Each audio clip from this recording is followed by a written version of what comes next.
হৈ যোৱা তোমালোকৰ যিটো ইংলিছৰ কম্পাৰ্টমেণ্টেল পৰীক্ষাৰ কুৱেশ্যন পেপাৰখন মই আলোচনা কৰিম। 3/6/2026 হৈ যোৱা এই কম্পাৰ্টমেণ্টেল কুৱেশ্যন পেপাৰখন মই আলোচনা কৰিম। ইংলিছৰ হয়, তোমালোকে কিমান মাৰ্কছ পালা তোমালোকে নিজে চাব পাৰিবা। চোৱা, প্ৰথমতে আমি প্ৰশ্নখিনিৰ ডাইৰেক্ট এনচাৰখিনি কৈ দিছোঁ আৰু ডিছকাছ কৰি নাথাকোঁ, তোমালোকে মিলাই চোৱা। প্ৰথম প্ৰশ্নটো আছে 1 নম্বৰ যিটো প্ৰশ্ন আছে ইয়াৰ শুদ্ধ উত্তৰ হ'ব 1 নম্বৰৰ চিটো হ'ব শুদ্ধ উত্তৰ। নাম্বাৰ 2টো আছে যিটো 2 নম্বৰ ইয়াৰ শুদ্ধ উত্তৰ হ'ব B2, 2 নম্বৰ শুদ্ধ উত্তৰ B2 হ'ব। 3 নম্বৰ যিটো আছে ইয়াৰে D হ'ব শুদ্ধ উত্তৰ, 3 নম্বৰ D। 4 নম্বৰৰ শুদ্ধ উত্তৰ হ'ব B2, 5 নম্বৰৰ শুদ্ধ উত্তৰ হ'ব B2, 6 নম্বৰৰ শুদ্ধ উত্তৰ হ'ব B, 7 নম্বৰৰ শুদ্ধ উত্তৰ হ'ব B2 হ'ব। 8 নম্বৰ যিটো আছে ইয়াৰে শুদ্ধ উত্তৰ হ'ব A2, 9 নম্বৰ শুদ্ধ উত্তৰ হ'ব B, 10 নম্বৰ যিটো আছে ইয়াৰে শুদ্ধ উত্তৰ হ'ব B2 হ'ব। 11ৰ A, তাৰপিছত 12টো যিটো আছে 12 নম্বৰ ইয়াৰ শুদ্ধ উত্তৰ হ'ব C2, 13 নম্বৰৰ B2 হ'ব। 14 নম্বৰ প্ৰশ্নটো শুদ্ধ উত্তৰ হ'ব C।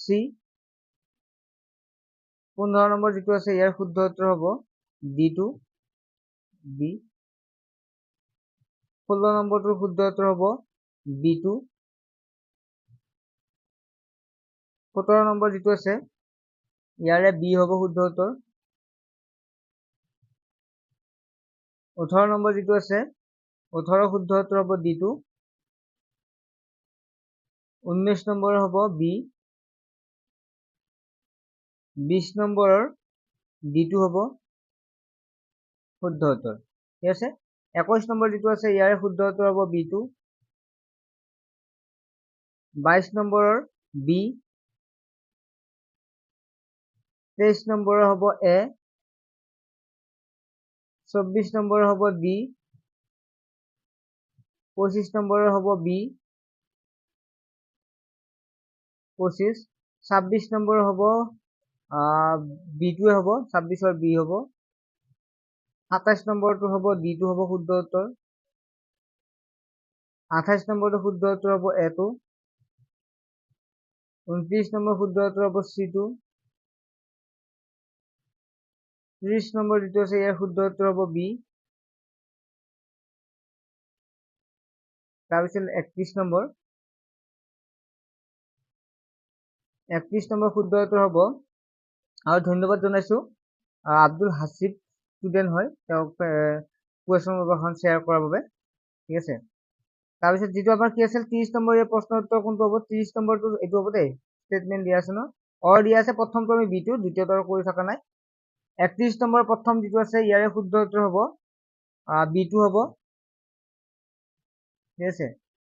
তাৰপিছত 32 নম্বৰ, 32ৰ A2 হ'ব শুদ্ধ উত্তৰ। 33 নম্বৰ যিটো আছে 33 নম্বৰৰ শুদ্ধ উত্তৰ হ'ব B2। 34 নম্বৰ যিটো আছে 34 নম্বৰ A2 হ'ব শুদ্ধ উত্তৰ। 35 নম্বৰ প্ৰশ্নটো শুদ্ধ উত্তৰ হ'ব C2। 36 নম্বৰ যিটো প্ৰশ্ন আছে ইয়াৰ শুদ্ধ উত্তৰ হ'ব B।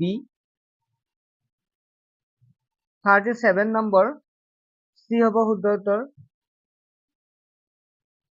38 নম্বৰ শুদ্ধ উত্তৰ হ'ব A2।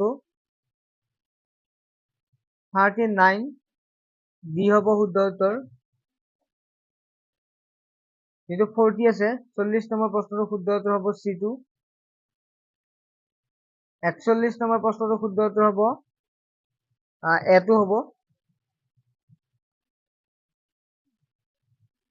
লগত profound here means okay, এইটো হ'ব A2 হ'ব। 41 নম্বৰ A2। তাৰপিছত 42 নম্বৰ D, তোমালোকে 42 নম্বৰটো চোৱা। 42 নম্বৰ D2 হ'ব শুদ্ধ উত্তৰ। 43 নম্বৰ ইয়াৰ শুদ্ধ উত্তৰ লিখিবা তোমালোকে B2। তাৰপিছত 44 নম্বৰ প্ৰশ্নটো শুদ্ধ উত্তৰ হ'ব A2। আৰু 45 নম্বৰ শুদ্ধ উত্তৰ হ'ব A2। ছাত্ৰ ছাত্ৰীসকল আশা কৰোঁ তোমালোকে পাৰিছা। গতিকে MCQ কিমান নম্বৰ পালা তোমালোকে কমেণ্ট ছেকশ্যনত কমেণ্ট কৰিবা। ইয়াৰ উপৰি তোমালোক অৱগত কৰাব বিচাৰোঁ ক্লাছ 8, 9 আৰু 10 অনলাইন টিউশ্যন হৈ আছে।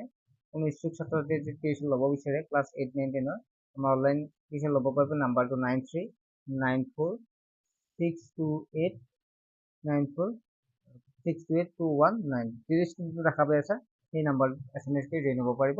ঠিক আছে, নেক্সট ভিডিঅ'ত লগ পাম। বাই।